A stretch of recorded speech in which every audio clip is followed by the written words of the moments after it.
Oh my God. So I am so excited to have my guest back on the show. I feel like how many times have you been on the show? Like 3 or 4 times? Five? This three. This is Three? three. Oh my God. It is always such a good time when we link up. And then we actually linked up before outside of the show. I think we met what once One time, yeah, like last summer. at the festival, right? Yep. Oh my God. I was so excited. I guess I'm excited to meet like my favorite professional homegirl. So to my guest, thank you so much for coming back on the show to discuss your memoir. Thank you, Jazz. How you doing? How Mm, you feeling? I know you said you're a little bit under the weather, but how you feeling?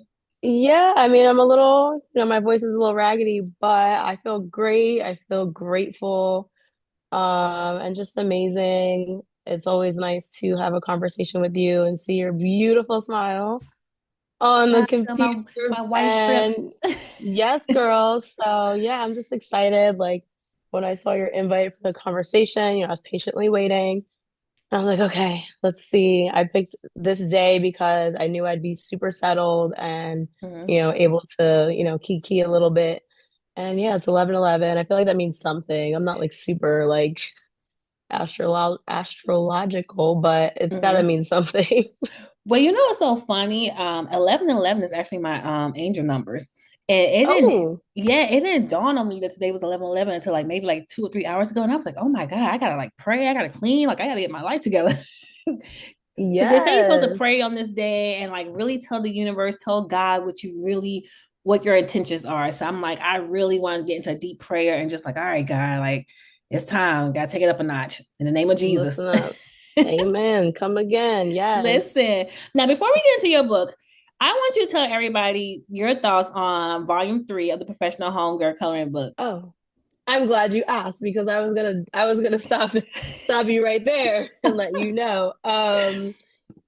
I love this book. Shout outs to you. It is, I mean, I have the first two, and this one is just packed full of amazing Such an upgrade. artwork. Such an upgrade. There's more stories in the last one. There's more activities, not just coloring pages, but it's like an actual coloring book. And as someone who like I was a big colorer, like as a kid, as a preteen. If you go to my grandma's house, she still has like old books, and there's stacks of Oh, coloring books with my little signature on all these little pages. So to have and I'm in it. So yeah, like, she is. She is. yes, Twice. I am twice, twice, twice. But yeah, it's shout out to you because not only did Thank you you. release this third edition since I saw you last, you did like mad. There's a lot. Like a lot has happened. Like my girl was in You Times think so? Square. Yeah, I mean, I know. I wrote things down. Hold on. You were in Times Square. You've been doing turkey drives. Your spooky series is thriving. Yeah, I yeah. I love love, the spooky series. I know. Love the spooky series. The men series, bitch. Come on now. Yes. Like, Oh God. And somebody asked me, they was like, "Did you quit?" And I'm like, "No." I'm like, it's just hard to find men to be on the show. yeah. And then a lot of times they disregard my question and they be trying to hit on me. And I'm like, "Nigga, focus. Do you want to be on the show or not?" Oh my God. Yes. Yes. But I love the men Megan. series though. Love, love, love. And Yeah. what's before you continue, what has been your favorite episode from the spooky series? Because I love the spooky series. The spooky series, it was I think maybe the second episode, the one where the guy got shot. I He forget his went to name. hell. He went to hell. And I'm like, what is like this is crazy. And I I was like listening to know. it in the car in the dark. I'm like, oh I shit. know with Like, the sound effects. Shout out to Taylor. yeah. Yeah, that one was like it really had me thinking, and I was having a conversation with one of my siblings earlier that day or the day before about some of the things that were touched on in that episode. So, Mm. it was just like, wow, this is a really good conversation. And again, like who I'm not meeting these people, like you don't know who you're gonna meet and what kind of story you're gonna hear. So. That's why this Yeah. is the best. Like I have a top six podcast that I listen to religiously. Like I don't really deviate because I get what I need from those six, and you're in that top six. So Oh, thank you, thank you, thank yes, you. No, that really made me yes, feel good because I think a lot of times we can just be so hard on ourselves. And I feel like that's my season Yeah. lately. It's just like, oh, you can be doing this, you can be doing that. But it's like, no, bitch, you actually doing a really great job. You're Just doing a lot. And like I yeah, remember even last year, you're like, stay tuned for something coming, or this is coming, or that's coming, and you met like everything came out. You know, you rebranded, bitch was in yeah. Paris I with know. Beyonce. I Come on know. now, like that's a lot in a year. So I give Croissant. you your props. Yeah, with your little croissants. Like, Thank you, thank that's you, a thank lot. So you. shout out to you for, just keeping on and yeah, like growing this platform. It's been amazing. Thank you. And speaking of growing platforms, I am just so pleased. She sent me an advanced copy of the book, y'all. Thank you, Jazz. And it's so funny because I was listening to our last conversation, which was in 2022. And you were telling me about it. I think you even sent me like a sample of what you was writing and stuff. And I'm like, oh my God, I cannot wait. Like, and here we are. And I'm just like so proud of you. Like, it is so good. It's so steamy. Like, thank God the cover is like safe because I'm on the train. I'm like, oh my God. I was like, this is getting a little steamy. I started sweating that Mm. shit. So I was like, girl. So what Uh, has been the feedback you've been receiving? the feedback has been really good. I've had some really positive feedback, um, mainly from, friends, family, like people that are close to me that knew I was writing this story. I think my favorite comment someone sent me was, and this was someone that I didn't know personally, but we had just been talking and I told him about it. We were at, club life and he bought it right there in the club. And then weeks later, like I never saw him, but weeks later, he was like, "Yo, I don't know if you're either crazy or you're living right." And I Nah, just I'm not gonna lie. cracked It was up. some parts I was reading. I'm like, and I'm saying your real name in my head. I'm like, nah, you're bugging. Like you're wow. I was like, and obviously I know that you're alive and stuff. I'm like, girl, but we love a good Listen, story, right? yeah, listen. There's some, yeah, just yeah. So the I know you have siblings. Do they know about this book? They do. So all my siblings know. Um, I don't like I have, brothers and sisters. I don't think my brothers will read it. I told them they didn't have to and they didn't have to promote it, but it's there and they knew I was writing it. And I think my sisters have read it or at least bought it. And what about the parentals? No. So, and How is that that sucks because possible? listen, I live a double life. There's things about me that my parents don't know, um, or don't have a full picture on. So, Mm-hmm. I was able to really keep certain things to myself.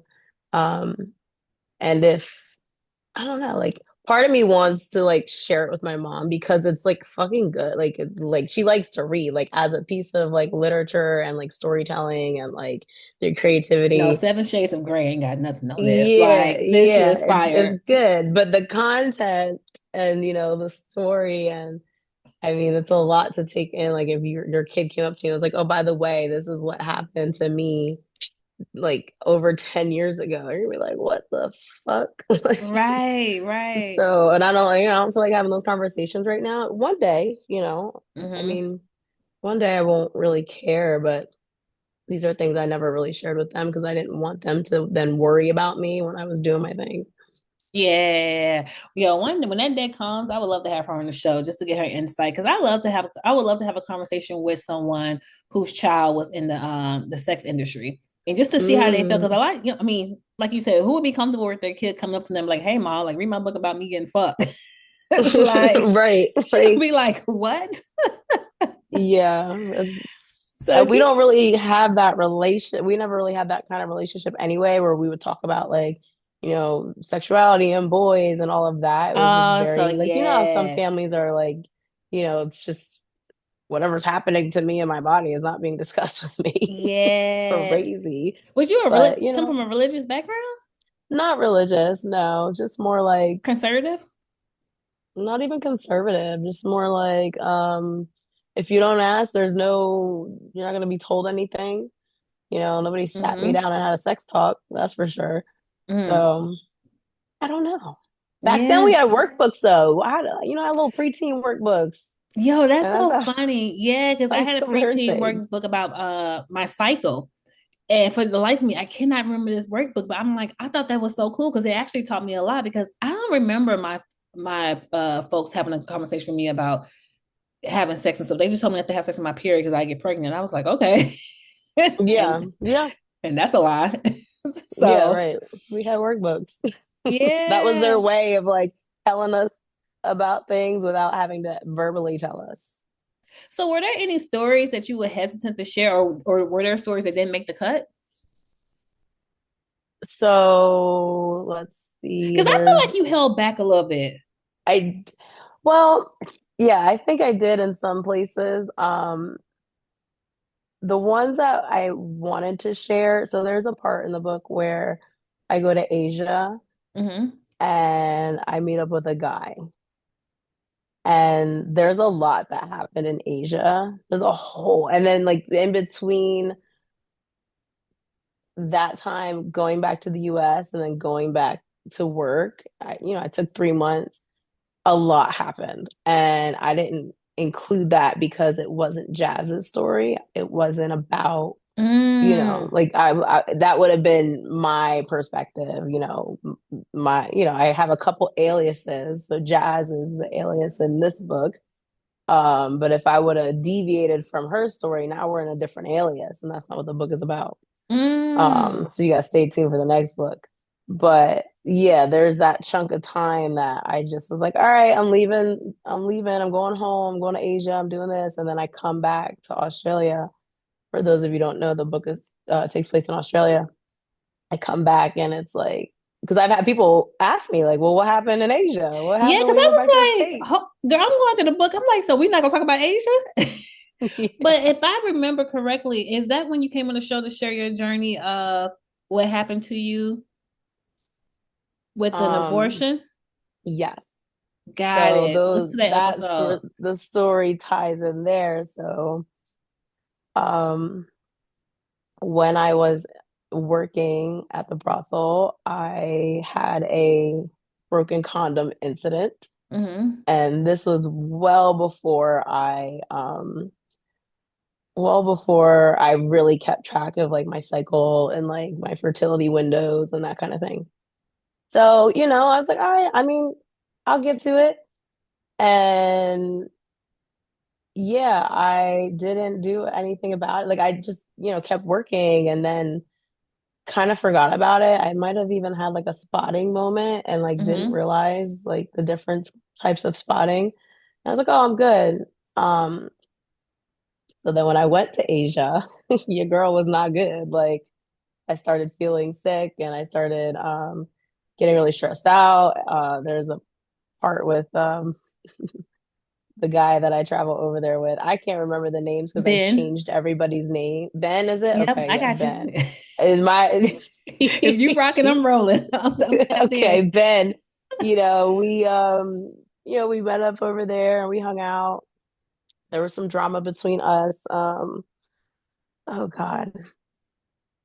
There was definitely some drama between us. I don't know if you want to hear that story, but it involves some fighting, some separating, some coming back together, and then there was a point where I left Asia to go back to Australia to like get grounded because I was overwhelmed but I didn't know I was pregnant.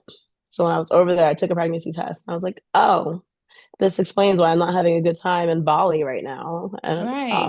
What made you take the pregnancy test? Like you was just like, am I pregnant or well, because yeah, like I was feeling nauseous, and then because that the period that I had, I realized it really wasn't a real period. Like it was right? very, you know what I mean? And I called my sister, and I was like, I was talking about to my friends about it, like, all right, how do we decipher?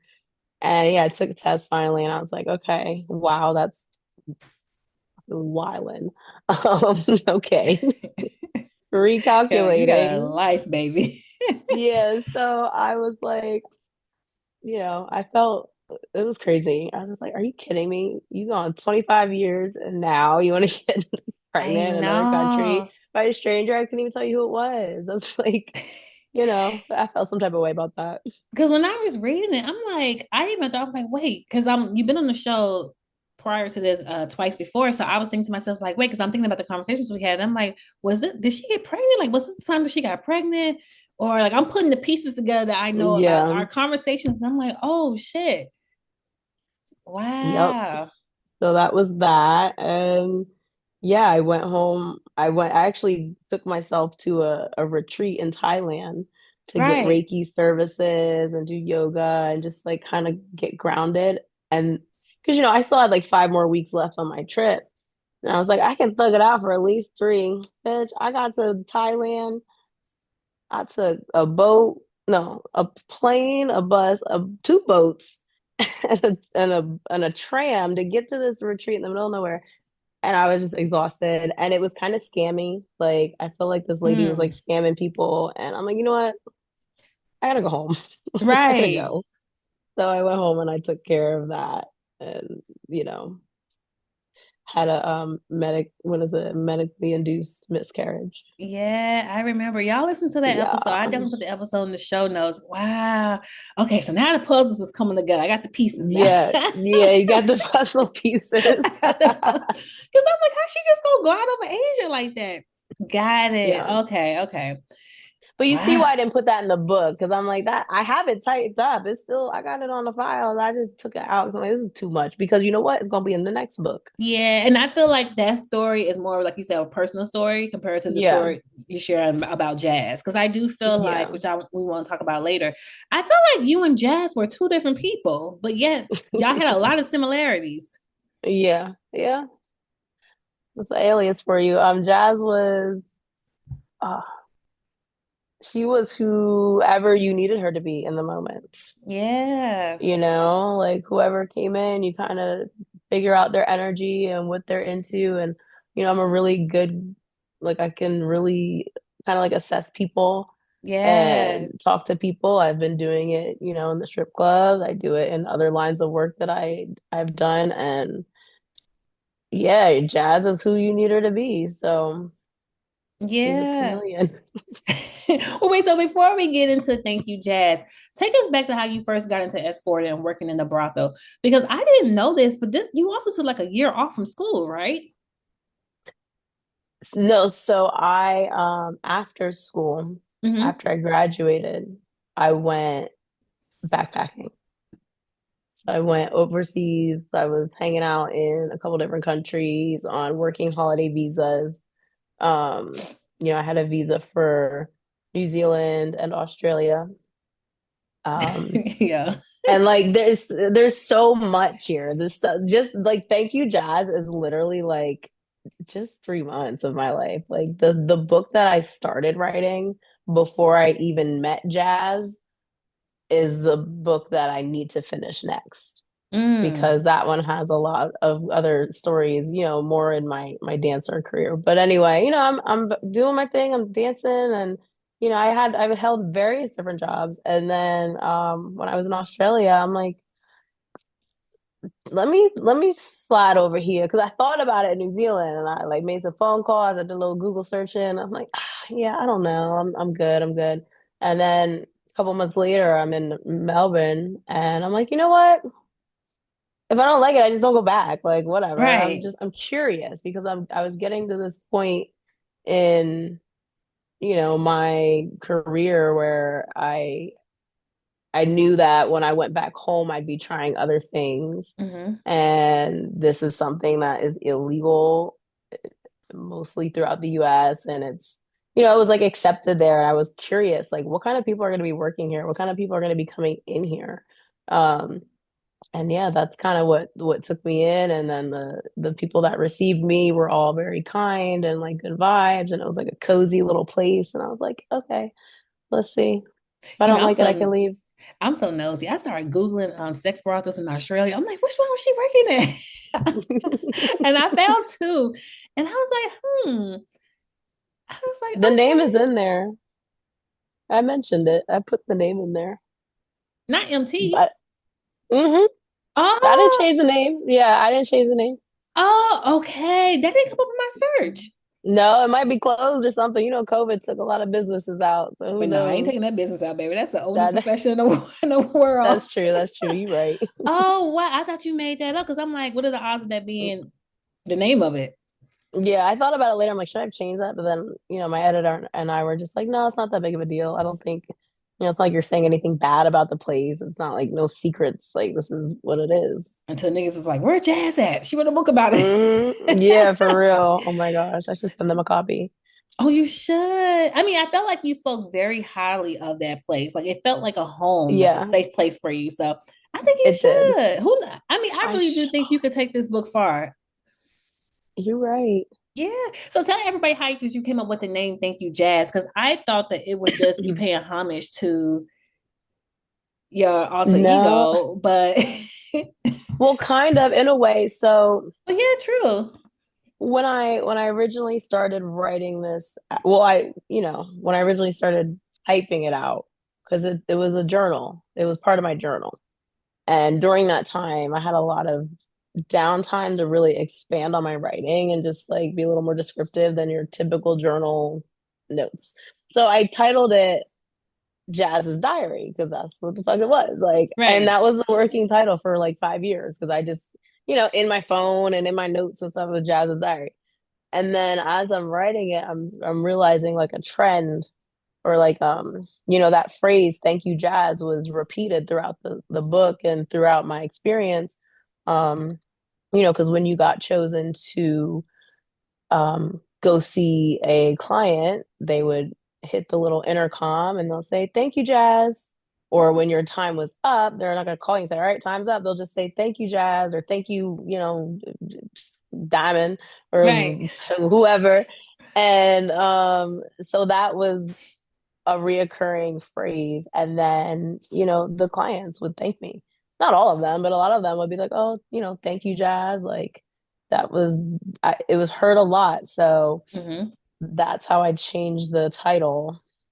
And I was like, you know what? I like that. We're gonna keep it with that. And No, then I love again, that like you name. said, like paying homage to that time in my life. Like I'm so grateful for that experience. So Yeah. You also made a really good point about transactional sex. And so I would like to read an excerpt oh from shit. gotta get my Okay, Oprah let's get on. You ready? Okay, so it's yes. from chapter 12, titled one of my favorite chapters. It's a transaction, hypocrisy of the US and its response to sex work.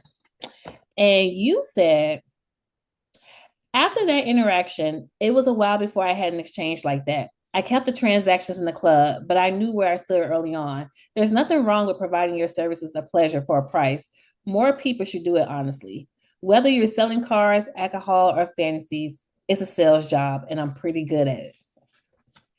So, with that being Yeah. said, what do you think people misunderstand most about transactional sex? I really think it just comes down to what we've been told or shown to think and believe and what's modeled to us. Mm-hmm. We look at sex like it should only be for man and woman. It should only be for the married man and woman, the married Right. adult man and woman. It should only be for making babies. Mm-hmm. That's and like, okay, if that's what you believe, that's what you believe, but that's not that's not what it is. Like, Yeah. that's based on, I guess, your philosophy in life, your religion, and there's no right or wrong in my eyes. To me, it's like, like I think I mentioned in one part of there, like sex is it's almost like a sport. It's like a service. Yeah. And if you are okay to look at it like that, then what's the problem? You know? Yeah. If sex work was legal in the US, do you think things would be different? I would say yes and no because I feel like if it were legal, they'll find ways to make it like annoying. You know how they do when they legalize Yeah. certain things, and then it might take away from the sex workers' experiences to where they might not even want to partake. That's Mm-hmm. just, that's just what they do. But then again, if it was legal, I think it would be, it would make things safer and it would give people, I don't know, maybe it would help in some way, help people to like change their views on sex and change their views on transactional sex. And, maybe people wouldn't feel like they can just take it from you and they can Yeah. just go fucking pay for it. Like, what the hell? You know what I Yeah. mean? Like, so, like, what I've noticed, like, when I was down in, Australia, now, not the whole continent has legal escorting, but the certain areas that did, I mean, talking to the girls there, they all just were living regular lives, making decent money, paying for college, buying homes. Like, I feel like sex workers are always portrayed as, you know, on either an end of the spectrum where it's like, super rich and spoiled and gets Yeah. everything they want, or they're at the other end of the spectrum where they're like living and tricking out of motels and they Dirty work with and a stuff. pimp, dirty, they're Yeah. on drugs, they got, people beating on them and whatever. So it's like, where's that? There's sex workers in the middle. I'm one of them, like I Yeah. wasn't abused by my dad and my pastor, so now I'm a sex worker. Like, nah, I just like performing and having fun, and I'm really good at making people feel good. Yeah. So, yeah, I think if it were, legalized, it could go one of two ways. Yeah. And I also feel like back in the day, like just the nightlife industry was just so like it was really like glamorized. Like it was really like, oh, you was that girl, like you get your money, you had all the things, the glitz and glamour, like, but I Yep. also think that the reason why it kind of shifted because now race and class and other things play a factor in it. Yeah, definitely. I see, I mean, you see it just in the way people talk about sex work or the way it's portrayed in media or something. Yeah. Like a sex worker of color might be looked at differently than a white sex A snow worker. One might bunny.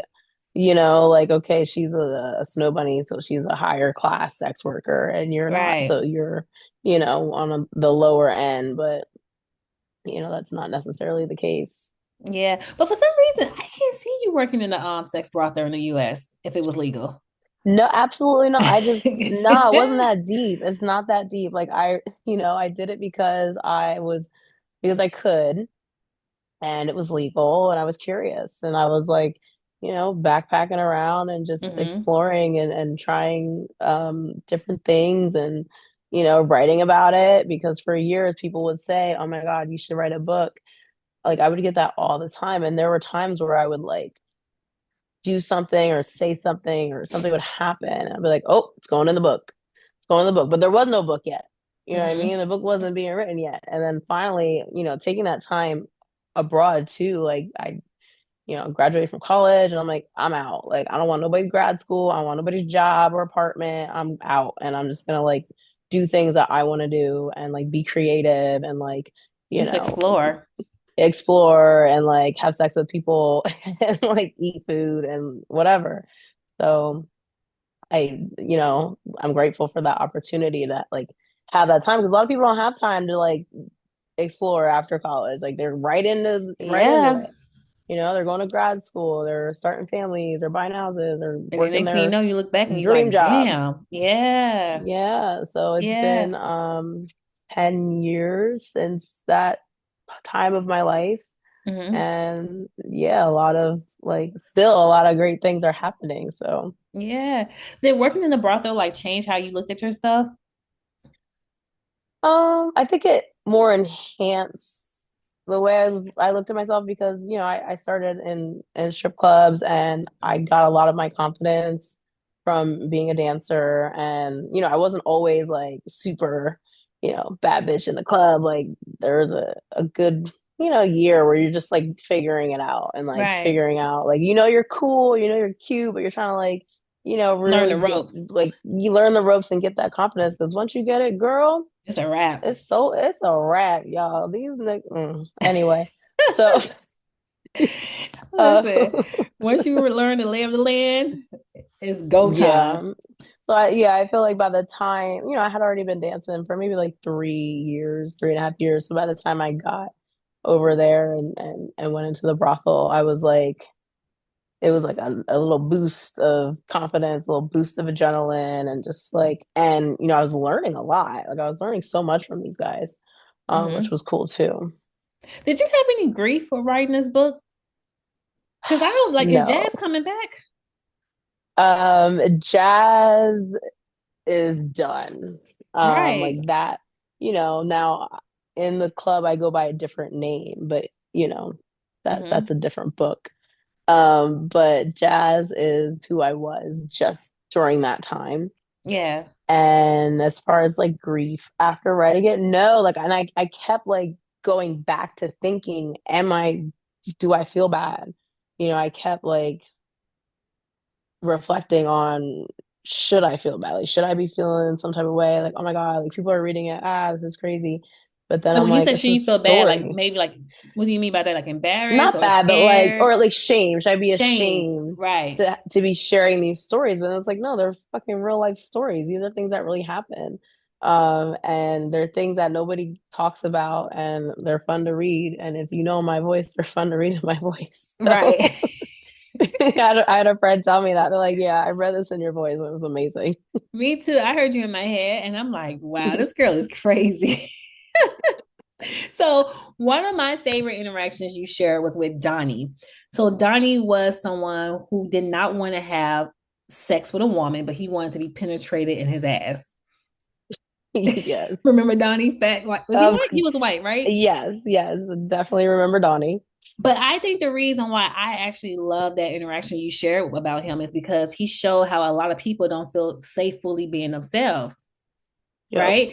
So one of my favorite parts in the book on page 153, let's This girl see. came with the notes. I love I it. did because I was like, wow, like you can really learn a lot about people from like that work in different industries and stuff, and like how at the end of the day, we all have a lot of things in common than we do different, you know? Yeah.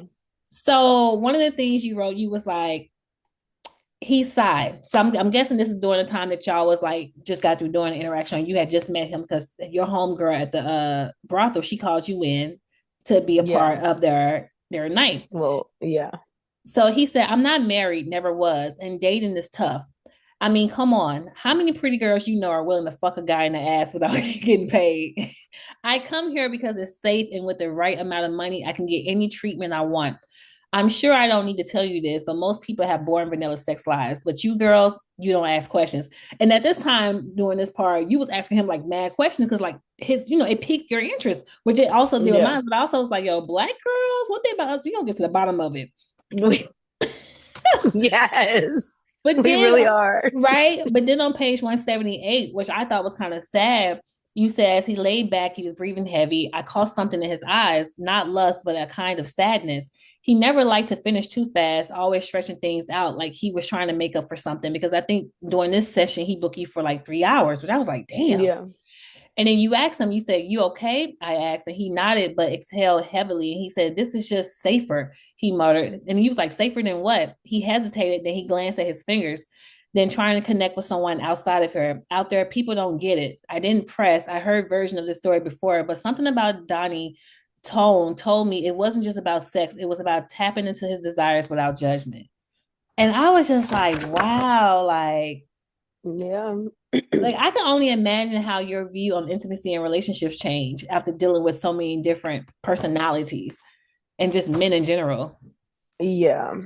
Um, there was a lot of a lot of moments where I'm talking to someone and Mm-hmm. I'm just like trying to get to the bottom of it. And and I do it in, you get those conversations kind of in the club too, but it's for this especially because it's full on sex with that you're paying for.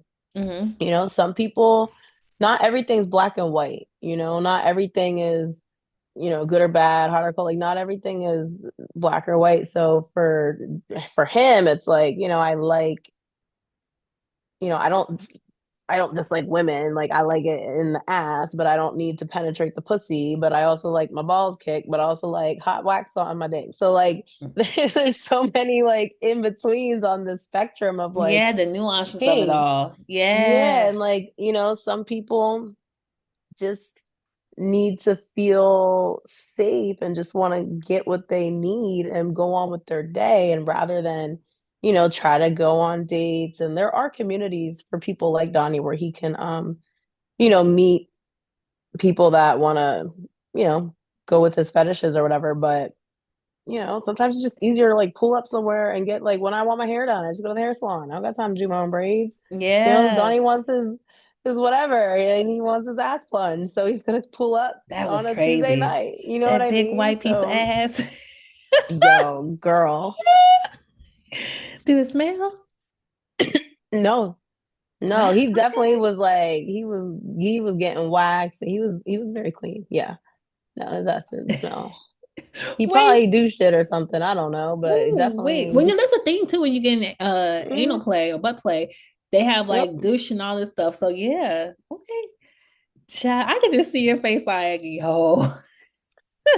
And then you have like you have to like be compassionate and empathetic and like I can't be like, ew, nigga, nah, get up out of here. Like Get that big ass like out of you have to be compassionate. So I really learned how to like be like all in someone's face in their space and like listen to some wild shit and like genuinely like, show concern and make them feel safe and okay about it. Yeah. Like that takes a lot. So what percentage of men did you basically have to trick your body into being into? Because when I was reading some of these your sessions with these guys, I'm like, it's no way that this person I'm talking to now would ever give these people a chance, especially with these small ass penises. Girl, And what was that process like of you tricking your body into getting prepared? it was like I would say it was like a almost like an adventure. Like at first, you have to, it's not necessarily about me getting, getting off or anything like that. So for a guy, in order for us to know he's turned on, his dick gets hard. And that's like a Right. clear sign. Your dick don't get hard, you're not turned on or Turn it's not on. working. But for us, like, okay, we might get wet, our nipples might get hard, we might, get warm or whatever, but it's not like a tall tale sign like, oh, she's turned on now. So you could kind of glide by without someone asking you, like, oh, is this turning you on? And you say yes, and they're like, no, it's not. Like, how do you know? Like, Right. keep going. So, I would like use imagery and just like imagine, at first, just imagining like sex scenes, but then like that really didn't work for me. And it was really just like knowing that one, I'm getting paid to do Mm-hmm. this. Two, that this person really is enjoying this and that I'm able to like make this person feel good. Like that made me feel excited. Like Mm. this is hot. Like this is something that I couldn't do at home. Right. You came up in here, it's like Russian roulette, like who's at the door, like you know what Right. I mean? And like even though these people weren't typically the type of people that I would look at and be and deem sexy or fuckwittable, um, I was able to kind of like take the attraction out of it Mm-hmm. and just be there for like the healing part of it, the nurturing part of it, the physical act of it, it was almost like a challenge. Like, okay, I got to get them hard and get them all like Right. warmed up and feeling good. Then I'm gonna hit them with the BJ, and then like, ooh, I wonder if he likes Like his you had like balls a whole licked. routine down Yeah, pat. you have like a The routine. Yeah, like massage. the massage, and then once you get to penetration, like then what positions can we do? Like when you'd go reverse cowgirl, niggas don't know how to act, so you want to Right. save that. Especially Like when if you you're keep it on and tired, turning around. yup, if you tired and you like, you know what? Let's wrap this up. And you turn around and then he comes. It's like, all right, cool. You want to keep going? You got to pay me more. Like, so there, like, eventually you kind of learn how to work with each, even though each person you see might not be someone you've seen before, you kind of get like a routine. And it really felt you know, like a sport. Like, when you go to a massage and like you go to like the fucking Lotus Springs or whatever the hell, like the Asian Mm-hmm. joints where sometimes I get a lot of massages, and sometimes when I go there, they do the same thing. They put the towel on you, they stretch you out, and they Yeah. and they do this, and then they do that, and then I know they're gonna do that, and it's just like, all right, I didn't. This is not what I wanted, but it's a routine, and I felt like I got that when I was working in the brothel. Like I found like a flow that I knew I could like time it. I Mm-hmm. knew that how to like get the times to extend, get them to stay longer. Um, and yeah, once you're thinking about it that way, you're not really worried about being turned on, Mm-hmm. because now it's just like it's like the job. We here now, right? Yeah, we're just doing this. So yeah. And I would think about when I was reading about how you would have sex with the men that had like microscopic penises. I'm like, wow, like it's really niggas out here with small dicks. Like, and I'm not talking about like regular small, I'm talking about like tiny, like you thought this one nigga dick Like, was an innie or yeah, like, is there outie. a medical term for this? Like, this seems like it should be a diagnosis. Like, what's happening here? Right. Um, And I yeah, didn't even know there they had was, condoms for that. they do. I don't really see them anywhere, That's but sad. Oh gosh. um, and I wonder, most of the people that had this situation, um, they were a little bit bigger, like they carried more belly fat and like the abdominal region. Mhm. So The gut. yeah, like the fupa region, like where Right. your fupa would be. So it's almost like, yeah, like too much fat there, like your shaft shrinks up, and next thing I don't know. If you read the book, like you read it, so you know the way trying to describe that penis was like, Cause I'm like, how did you get it in? Like when you was excuse me. describing the position, I'm like, and then the nigga called a cramp. I said, no, we're not doing it.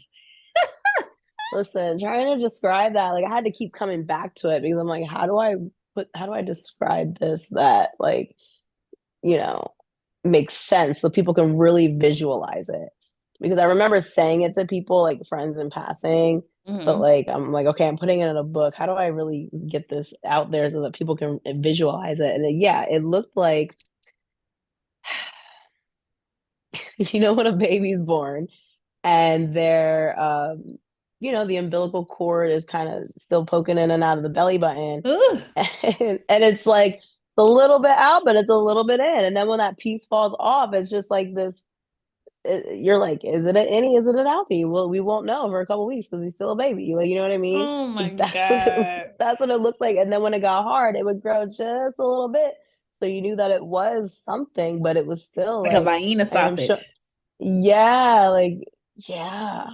So like, God damn. I just remember like trying to like put that thing in my mouth with the little baby condom. What did that And feel it's like? like, Cause like, because what are you just sucking on? imagine my own hand, bitch. Like, like, Sucking no little dick. Like I'm like, get that out of my face, bro. Like, so like stop it. eventually, you're just, yeah, that was, and the whole time I'm doing it, it's not even like it's crazy because I'm not like grossed out. I'm not like, oh my God, like I can't believe I have to do this. Like I'm cracking the fuck up in my head because I'm like, this is great content. Like people need Shit to over know about this. everything. Right. People need to know about this. This is a thing out here, and that's why he's here because he can pay. Again, it was another situation where this guy was a very large man. Like Mm. having sex with him was a fucking workout because I can go into a full split, but damn, for how long? So have him coming in and paying for that experience was so much more comfortable and you know way easier than going out and trying to hit on somebody after a night out or like Gosh. swiping on the internet using. I think back then Tinder was just starting out, but like it makes sense. Yeah. Yeah. Did any of the services make you feel uncomfortable or were you like, I'm not doing that? um I did have some people like, even though they knew I didn't do anal, they would Mm-hmm. try to like, slide it over that way. And I'm like, listen, no, we're not doing that. I'm not experimenting. I'm not Yeah. trying anything new. Like, no. But honestly, I would say pretty much, everything was I was cool with, nothing that really threw me off. Yeah. Another thing that I love about your this book is I felt like you had a hard time with setting boundaries and not setting boundaries with the customers, but setting boundaries with yourself. Yeah. And I feel like, Yeah. listen, I have like notes for days, y'all, because this book is really good. But like on page 163, you was talking about how like you know better pretty much. And you wrote, I realize I struggle with my power sometimes. The whole point of this gig is to be able to make my money in a safe place and go home. Do not pass go. Do not collect $200. Men can be very convincing and try to get you to do things you wouldn't normally do or get you to do things that aren't worth your time. After sex with Juice Head, I should have just left him alone, which I agree. But while still riding the high of great sex, we exchanged numbers and agreed I would come by after work. And I was like, girl. And the crazy thing is, you did that several times. Yeah, there were a few times where it was almost I say, no, this like bitch I is a said, like wild girl, man. riding that high, you're like, this is fun. And I had like that I could do whatever I want kind of mentality. If I don't want Invincible. to do something, I'm not gonna do it. And then there were those times where it was like, I don't, should I do? And then I would just like, damn well, like you said, damn well, you got no business. But I'm like, let's see what's happening, let's give it a Yeah. go. Like, let's see where this goes. And, or you're just the excitement hasn't worn off yet, or yeah, there were a few times in there. Were there any times where you felt like, or just one particular time that stood out where you felt like, oh shit, like she can go left, like you got scared? I wouldn't necessarily say scared. Like when I went home with Juice Head, and And you his had to blow into his breathalyzer? girl. I said, yo, what is going on? I think I texted you and I was like, nah, girl, this is too much. Oh, excuse me. Yeah, that, having to blow into someone's breathalyzer moments after they convince you to come home and sleep with them is just wild. So Yeah. I'm like, wait, what are we doing? And then we went further than he said. Like, I don't live far. No, you do. It was quite far, And then you didn't have and no I service. didn't have no cell service. And I was just like, okay, well, if something goes down, like I remember my route. But I try not to think like I'm aware, I'm cautious. I look, over my shoulder and I make sure that I don't walk around oblivious. But I also Yeah. know that like I'm protected, and I know that I'm safe. And like I go into situations thinking that way.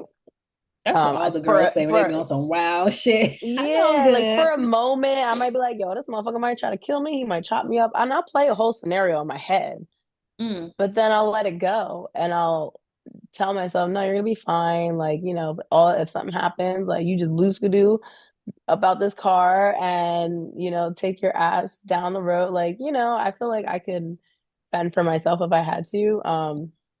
But yeah, I think it's like a Delulu thing or something. You're just like, nope, God got me. Let's go. Yeah. And I also think that being that at the age you were, you was in your early 20s. So I just think that when you're Yeah. young, like you think you're invincible. Nothing's gonna happen to you. Yeah. Yeah. Now, no way. Oh I'm hell, I'd good, be like, bro. I'm not doing that shit. I barely want to go to my friend's house. Why would I want to go to your house? Like, Facts, facts, facts. Oh my God. Another thing that caught my attention was you spoke very openly about your drug use. yeah. And I was like, what? Not Your Miss Health Junkie girl is, 2.0. I know, it's so crazy. Did you always dabble in drugs or Yeah. So I've always like, I've always smoked yo, weed, who am I talking to, drank, bro? drank liquor, smoked weed, like, but you know, I like hallucinogens, I like mushrooms, LSD, but then like there were times where, you do the cocaine, the Molly, the ecstasy, like those kind of things. I had already had like, at least 8 years of experience with before this. Like, I'd been using those kind of recreational drugs, in the end of high school, college, like that time in my life. So to me, it was just like, oh, Molly, hell yeah. I love MDMA. Let's do it. But there are things that I wouldn't do like often. Like I don't carry Molly in my pocket. You know, Right. like some of these guys sit in the brothel or like even on like a night out, like unless it's like a thing, like, oh, we're at a music festival, or like there's certain kind of music where that is, I don't want to say is associated with those kind of drugs, but for me, if I'm going to a certain kind of concert, I'm Yeah. bringing Molly. Like that's just what it is. So yeah, this is nothing new at this point in my life. It's just there was always a like in the back of my mind, I'd be like, girl, don't do it. You don't know these people. And then Well, that because not the I'm pages, okay, okay? on page 77, y'all. And the only I really want y'all to purchase her book, and because we all about supporting professional homegirls, but this one was it for me. I was like, I no knew it. way. So, y'all, she talks about her experience with GHB. And if you are not familiar with GHB, that is the roofie drug or the date rape drug. And so she said, because this is one of your customers, he came in and he was like super lit, right? So he said he seemed pretty lit up, like he's been drinking. He came in with a water bottle, which looked like it had a small sip of water at the bottom. When we got situated upstairs in our room, I offered to throw his trash away. I figured it was trash because who wants to carry around a tiny sip of backwash all night, right? So at this point, y'all, when I'm reading it, I'm like, yo, what the fuck is this bitch about to do? Like, I'm like, what is this? He said no and began pouring a little sip of liquid into the lid of the bottle. He handed me the makeshift shot glass and asked me if I wanted to get on his level. I'm not drinking your backwash, nigga. I laughed. She didn't say nigga, but I just imagined that what you would say. Yeah. He said, it's not it's not liquor, it's G. He said, what the hell is G? I asked curious of what it might be, but also not pressed to take any drugs. You know, they call it roofie where you from. GHB. How do you pronounce it? Gamma hydroxy butyric acid? Prop yeah, gamma hydroxy butyric acid. Butyric acid, he said, so nonchalantly. You drink date rape for fun? You got to be kidding me. Is that an Australia thing or do they do that in Africa too? I asked. He proceeded to tell me how it's supposed to make you feel, and all you need is a small drop to achieve a recreational high. I figured since I'm a woman traveling alone, I should be aware of things like this. And I'm like, no way. I also felt in that moment that it was important to know what being roofie feels like so I can stay on my toes. So I took a little chemical offering. Fuck it. I said, yo, I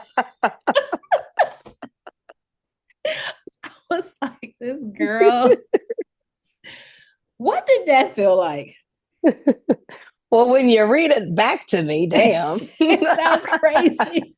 Yo, because I would never today. That was wild. So this guy was from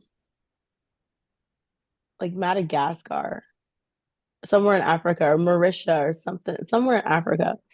And Somalia, something, I think it was Somalia, because Somalians are like crazy, right? Yeah, like Yeah, he was shout out like to our Somali fucking listeners out some there. pirate shit, and I don't know what he was talking about, but so I think it was from Somalia, and yeah, I took it, and it tasted terrible, like battery acid, and we went on with our booking. I don't remember how long he did, maybe like 30 minutes, 45 minutes, and then when it was finished, like it didn't really hit me until towards the end of our booking, and I just started to feel tipsy.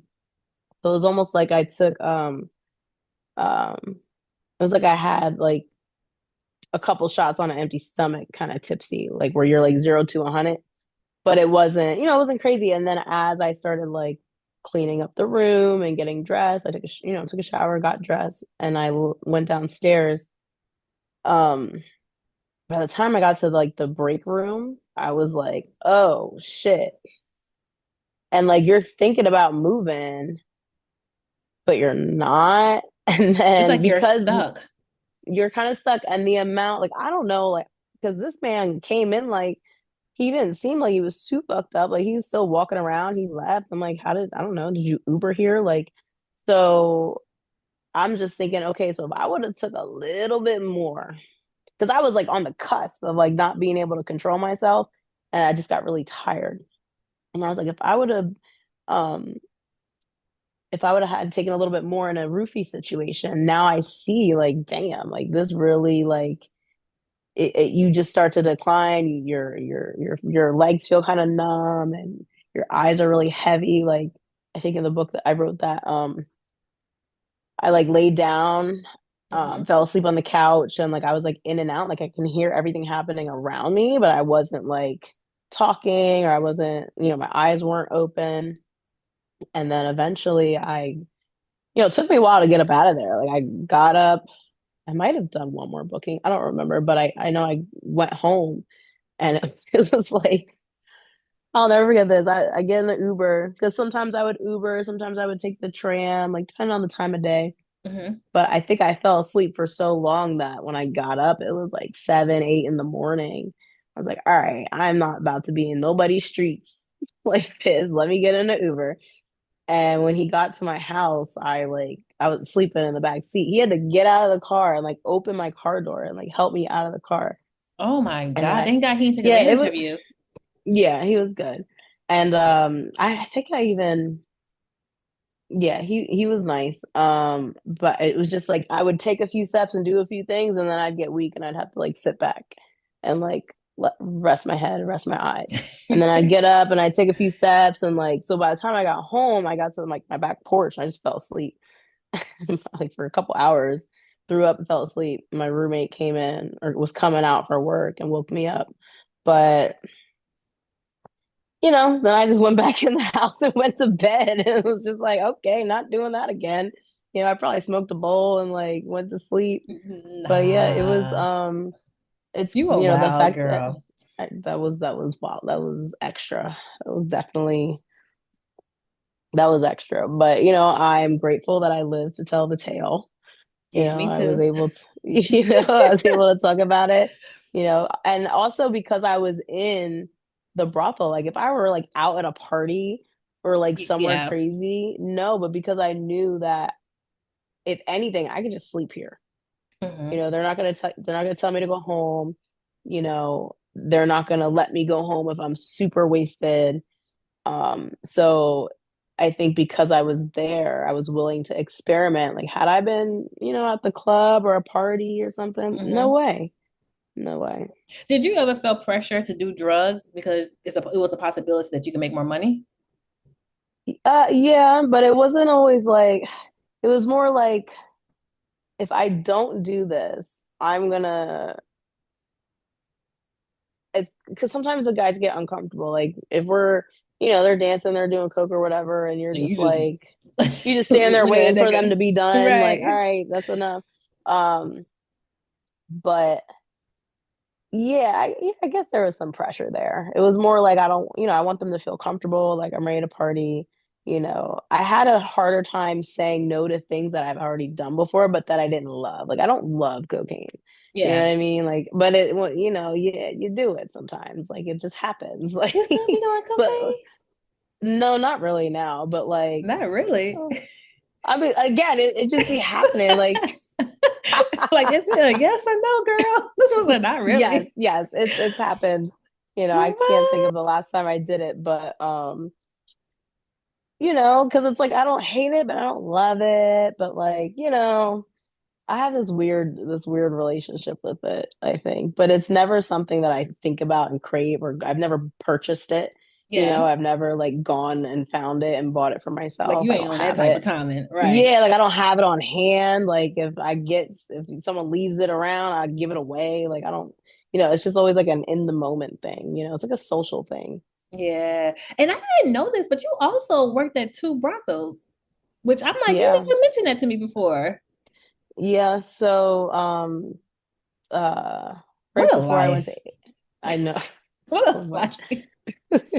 Right before I went to Asia, I went to uh what area? Townsville, Hmm. which is a little town. I think it's south of Cairns, Australia. Hmm. And that's a good place to visit if you're over there in that area and you want to go to the Great Barrier Reef. That's Hmm. a good hub for to doing different adventures up that way. So, and then Cairns is right there. So, and there were good flights coming out of their airport going to Asia. So I went up there. I'm like, well, while I'm up here, let me check out another establishment and, make a couple more dollars, and then I'll Mm-hmm. fly over to Indonesia. And it was cool. It was a completely different experience though. It was a little 360 for stressful. sure. It was Yeah. a little stressful up in there just because of like I was kind of putting pressure on myself to make a certain amount, and I was used to a certain cash flow and used to a certain client flow. So then when I got up there, it was a different kind of flow, and I was like, well, I'm Mm-hmm. only here for like 3 nights, like um.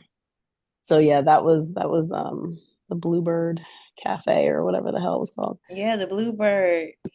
Yeah, and I Hmm. also didn't like the fact because I'm like, damn, they can book you for hours. I feel like at the Oh MT, God. they can only book you for like 30 minutes increments or an hour, but at Yeah. Bluebird, it was like 3 hours. I'm like, who the hell is booking for 3 hours?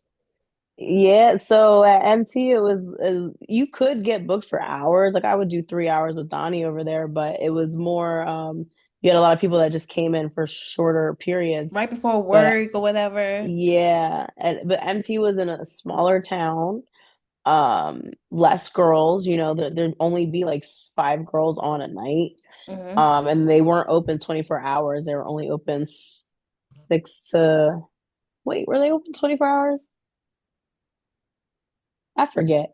They had no, you had to work 12. If you went in, you had to do a 12-hour shift or something crazy Oh, because they only wow. had 5 girls on in the mornings. This 12-hour shift, 5 girls on the next shift. So it worked a little differently. And if someone booked you that long, you're not necessarily having sex that whole time.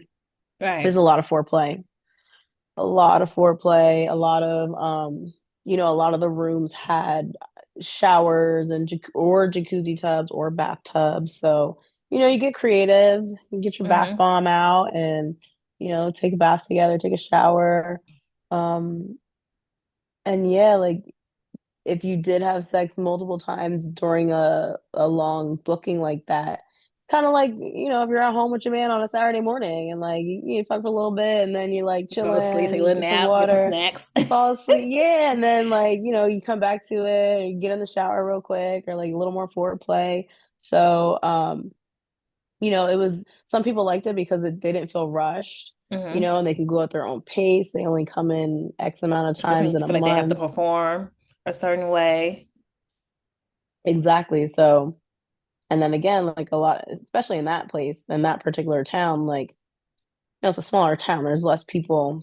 It's the only brothel. Like, Mm-hmm. so guys would get in there and like book you for longer sessions. But when you're working them 12s, like, oof, it That's a was long like there was some time. times where your girl was like zombie fucking. Just laying there, spread eagle. Yeah, just like or like riding, but like I'm just like my ass is moving, but that's it. Yeah. Girl. I know it had to be times you was just like, whoa, this kitty is done. Like, I gotta go home. Like, I am tired. Yeah, I would definitely take breaks. I took a lot of baths and herbal Just to baths and soak. Epsom. Yeah, just to soak. But then again, a lot of the guy, it's not like, a lot of the dick was very much average. There was not, there was that African penis that was too big. But for the Yeah. most part, like they weren't pounding the pussy. And if you squeeze it the right way, you can get them to, come whenever you need them to. So it's not like Yeah. they're just fucking me straight for 60 minutes. You definitely, I was very good at, I like foreplay. Mm-hmm. So like I can work with that longer. Some girls don't like foreplay. Some girls, it's harder to get, like foreplay is a little more intimate to me Mm-hmm. than penetration because I can see penetration that. it's just you just put the dick in the vagina like and you go back and forth, whereas like Yeah. foreplay you're checking out different zones, you're testing the waters, you're seeing what Licking certain places. yeah, like trying to Mm-hmm. catch a vibe and see what works and what doesn't work, so that's a little more intentional. Mm-hmm. So and like I'm good at that, I guess, so I didn't mind doing that part and like doing less with my vagina and more with just like that, more intentional foreplay. And I think Yeah. that's also why guys got really into it because, like I said, a lot of girls just receive dick. Yeah. From what I've been told, I don't, I don't have a dick. I don't put it nowhere. So, but from what I've been told by a lot of men is that a lot of girls just kind of receive, like there's not a lot of foreplay. They might suck on it a little bit and like ride your face a little bit, but to be able to like get, kissing on someone's neck and biting on their ears and like Right. checking and see if their nipple, like, pinching their nipples or whatever, and just like seeing what's gonna happen if you lick or touch there, like that people want. Like Yeah. people aren't getting that. Like the I'm whole learning. experience. Yeah, they're not getting that. Are you still in contact with any of your clients? Because I didn't know you mentioned in the book you were saying how like some of them have your Instagram page, they have your Oh, what's I your don't. number. So one of them, Xavier, Yes. we are. I think he took you out. Yeah, we he took me out and he ended up giving me a place to stay for like 2 weeks because the place I was renting, I was subletting, like my sublet lease ended maybe a week before I was leaving the country or something like that. So he's like, "Oh, you can just crash at my place." So he and I, we are, when you're friends with people on Facebook and Instagram and like you like things and like, oh, like that looks fun, like whatever. Right. My We're nigga those kind X, of friends. hey. Right. Yeah, but like I don't like I haven't seen him since then. But yeah, like we like each other's like stuff on the internet. And I think that's it. Oh, no, my man's oh my Nah. God. I don't want to say the real name because I told you I changed their names, but I don't remember what I Was it changed tell them me to. was he a student? Arranged No, marriage? the sexy one. The sexy la la la la la la. I'm looking in the book Oh, right now. Armani. Abram. Abram. Oh, that's the one that The one and with you went to his the house hearing and aids. then with the No, who? the one with the hearing aids. The deaf Oh one, the personal yes, trainer. yes, yes, yes, yes. He yeah. Yeah. So we're also we might last time I checked, we were like friends on the internet. But yeah, we may or not because I just recently went and like, you unfollow people every couple of years that Yeah. they're not really posting anything. So I may have recently unfollowed, but for a while, yeah, we would, like each other's things, congratulations, whatever, like that kind of shit. Yeah. Last but not least, what is something that you hope readers will understand about women or just people in general who do sex work? Because I feel like with this book, like granted it had a lot of steamy moments, but I also felt like you kind of like highlighted the importance of how we need each other or how we show up for each other when it comes to Yeah. like loneliness and like just respecting people, not passing judgment and stuff like that. So what do you hope that people receive from reading your book? Yeah, I want people to, like you said, just recognize like there are people out there that need safe spaces to explore their sexuality. Whether you think their sexuality or their fetishes are deviant or not, Yeah. they're a thing, they exist and they need to be explored and they need to be you know, fostered in a way that can help someone live a healthy life. Yeah. I look at someone like Donnie who I feel like later down in the book we had 3 interactions and by the last interaction I was really like putting this damn puzzle. I felt like a detective like on my way to our interaction because that eventually we made it out of like the brothel and like into a motel and Yeah. I'm like, all right, like part of me is like, are you this crazy, but it's like I trust him because he trusts me. Mm. Like he's not gonna, and I'm not a dumbass, like I can really read people. I'm like, I feel like he's not gonna lure me over to this motel and kill me because one, he's fat as fuck. I wish a nigga would. So, but no, love That him. niggas be killing Um, people now. Don't underestimate I know, them. no, you're right. But like someone like that who, wanted to like found his community. He found his fetish kinky community and Hmm. every once in a while would partake with people in different things, but um he wasn't like going out and dating regular people. Yeah. Like how do you like, so a lot of people have like that black and white view of sex. So if you're dealing with someone but deep down, like you're dating someone or, dealing with someone romantically, and deep down you have these kinks and these fetishes and you feel this way about sex, Mm-hmm. it's going to eat at you. I met a lot of married men who it's like, I love my wife and, we have our kids and, our life is great. We have good jobs and homes and cars and whatever. But the bedroom is dry. There's no love life, there's no spark, and I don't know how to get the spark. And she's tired, or she just had a baby, and I don't really want to like show her all the love and affection. I just want my dick sucked so I can go to sleep. Like, because Yeah. if you're gonna like be intimate with your partner, the person you're married to, and you know if you're just, let's say I'm the guy and I'm like, I'm just so tired. I just want to get, ejaculate and go on. And I go and have sex with my wife and it's not like exciting. And I didn't call her pretty during that time, or I didn't smack her ass hard enough, whatever. That could then lead to her feeling like, oh, well, so what's wrong with me? Like, is there Neglected, something going insecurities on? arise. Right. Yeah. So it's like either couples need to communicate and just say, hey, like, this is a physical night. Like, just be physical with Like, I me. just want to get fucked. Yeah, and then let's wrap it up. I don't really want to talk. We don't even got to do all the extra cuddling and whatnot because we got to get the kids out to the bath or whatever they're doing. You know what I mean? Like family shit. And like I've had guys tell me, like, we just don't have time. Like, because then Mm, you got to get the foreplay going. Then you got to do this. And then she might need to like get the lube out. And it's like, now, I'm not saying this is good or bad. What I'm right. saying is people need to figure it the fuck out. And if you don't figure it the fuck out, they're gonna come and fuck somebody in a brothel. Mm. And on That's that it. note, y'all, tell everybody where they can Right. purchase your book at. So you can get my book at www.thankyoujazzz.com. On there, you can read the first chapter, like a little sneak peek of the first chapter. I also have books that you can buy that will be signed, or you can click for the Amazon link, and I have the Kindle version as well as the paperback version. Yes, and then also you can click the link in the show notes below. So I would definitely make sure it's accessible so we can make sure we support our girl Jazz here. But honestly, I am so proud of you. I mean, we talked about this many years ago and we are I finally here. So know, whatever it's I can so do, crazy. yeah.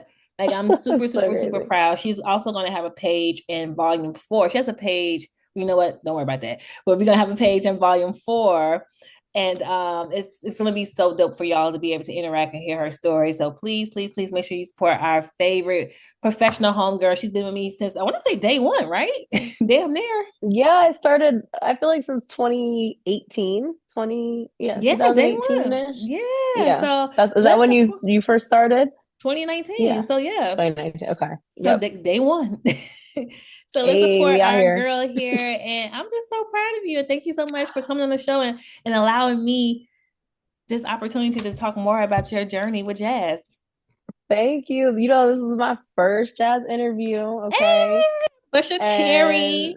I know I'm just like it's exciting and I love hearing people's feedback and I know your community is gonna gobble it up Oh, because please. you be bringing the stories, honey, and all this. I think we need to do an episode with all the sex workers or something. We just all need to get together Oh, and come like compare on. notes because I just listened to part two after the spooky series, the part two of the New Oh, York y'all will stripper. click well. I'm a New York stripper. Yeah, I was Oh, thinking that.